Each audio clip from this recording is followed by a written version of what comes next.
Assalamualaikum warahmatullahi wabarakatuh. Selamat jumpa kembali di channel OSS. Mudah-mudahan Bapak Ibu sekalian dalam kondisi sehat walafiat. Ya, kali ini saya akan memberikan tutorial atau sharing pengalaman tentang perizinan OSS yang sangat penting, yaitu tentang izin usaha berlaku efektif.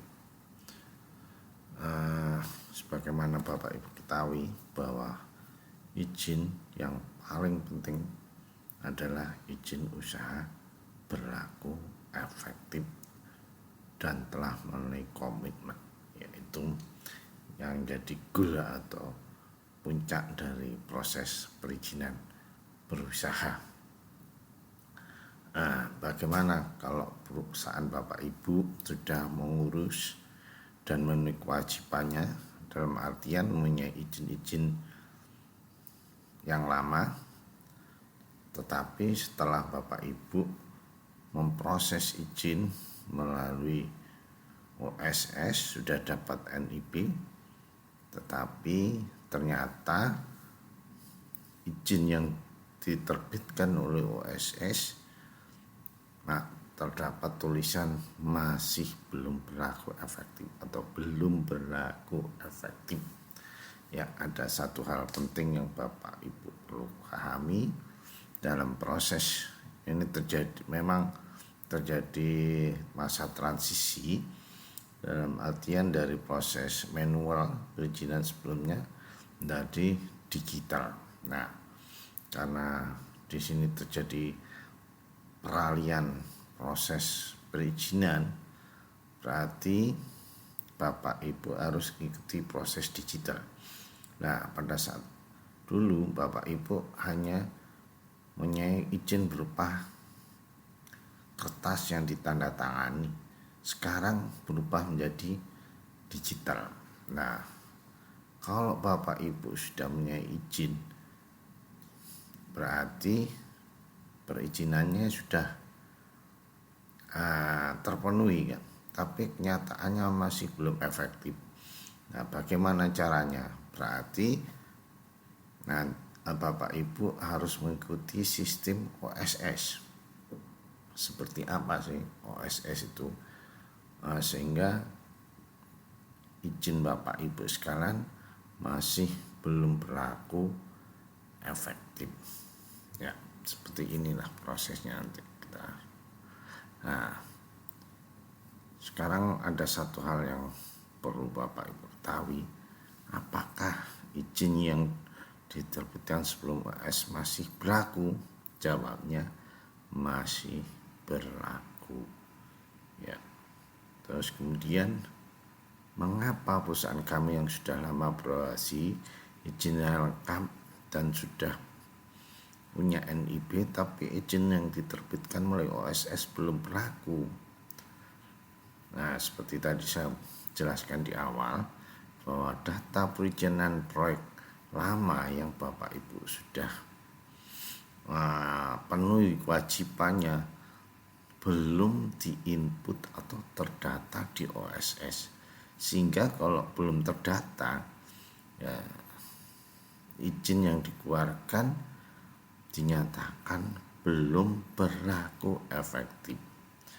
Nah, bagaimana cara untuk bisa diterbitkan izin melalui OSS dan berlaku efektif? Ini persyaratannya. Kalau kita melihat dan praktek untuk mengisi di OSS, Bapak Ibu harus input data izin lokasi, kemudian input data IMP atau SLM kalau sudah punya, kemudian input izin lingkungan, dan input izin usaha. 4 persyaratan pokok ini harus dipenuhi. Kalau Bapak Ibu sudah input nomor 1, 2, dan 3, tapi nomor 4 ini belum di input, meskipun Bapak Ibu sudah mendapatkan izin-izin untuk proyek lama, tetapi secara proses di OSS dinyatakan belum lengkap dan izin usaha akan diterbitkan dengan tertulis belum berlaku efektif dan harus memenuhi komitmen. Ya, oleh karena itu ini harus dimasukkan semua. Nah ini jadi bagaimana efektifnya ya, ini tadi harus dimasukkan di OSS ya. Kemudian kapan pengusaha harus proses perizinan melalui OSS? Sejak diberlakukannya peraturan PP nomor 24 tahun 2018 tentang OSS, Bapak Ibu wajib memproses perizinan melalui OSS. Yang menjadi pokok permasalahan adalah bahwa Bapak Ibu sudah mempunyai izin yang lama dan izin itu dinyatakan berlaku, tetap berlaku selamanya. Seperti izin usaha industri itu berlaku selama perusahaan beroperasi, tetap berlaku. Nah, kalau OSS ini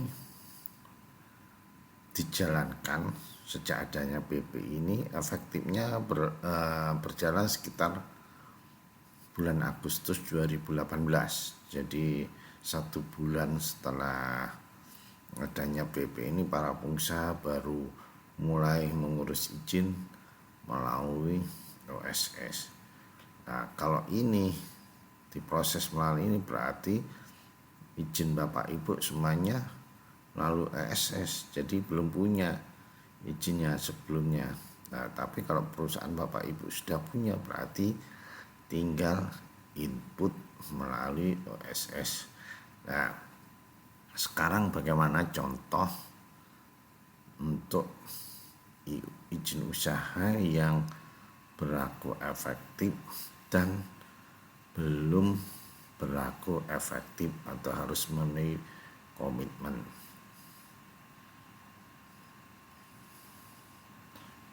Nah, ini perusahaan izin yang belum berlaku efektif, jadi harus